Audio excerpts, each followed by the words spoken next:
अब अगर हम हुकूमत की परफॉर्मेंस की बात करें तो नाज़रीन, पाकिस्तान की तारीख में पहली मरतबा पाकिस्तान के जो बैरूनी कर्जा जाते हैं 41%, 41% तक बढ़ गए हैं जब से ये हुकूमत आई है। और जो हमारे सरकारी इदारों का खसारा है वो अप्रोक्सीमेटली 5,000 अरब रुपए वो भी हो चुका है। नाज़रीन, जो 5,000 अरब रुपए का खसारा है इसे आप, मैं और हम जैसे जो आम पाकिस्तानी हैं वो पूरा करते हैं कैसे? फॉर एग्जांपल हम लोग जीएसटी देते हैं, हम लोग इनकम टैक्स देते हैं, विद होल्डिंग टैक्स देते हैं।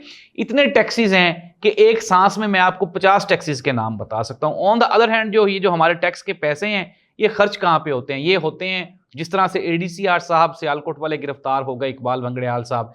इसी तरह से अगर जो दूसरे जो थोड़े बहुत करप्शन से पैसे बच जाते हैं, जो हमारे टैक्सेस के पैसे होते हैं, तो वो कहाँ पे खर्च होते हैं? वो होते हैं सरकारी इश्तहारात पे। जिस तरह हुकूमत पंजाब आजकल पे दर पे, हर जगह पे, हर दरो दीवार पे आपको मोहतरमा मरियम नवाज साहिबा दिखाई देती हैं।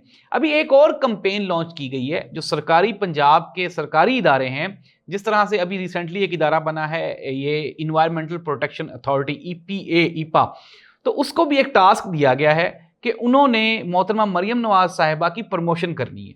सिमिलरली एलडीए को भी टास्क दिया गया है और दूसरे जो इदारे हैं जितने भी वासा है और दूसरे इदारे पंजाब के, वो तमाम इदारे सिर्फ और सिर्फ मैडम की तशहीर के लिए इस्तेमाल किए जाएंगे।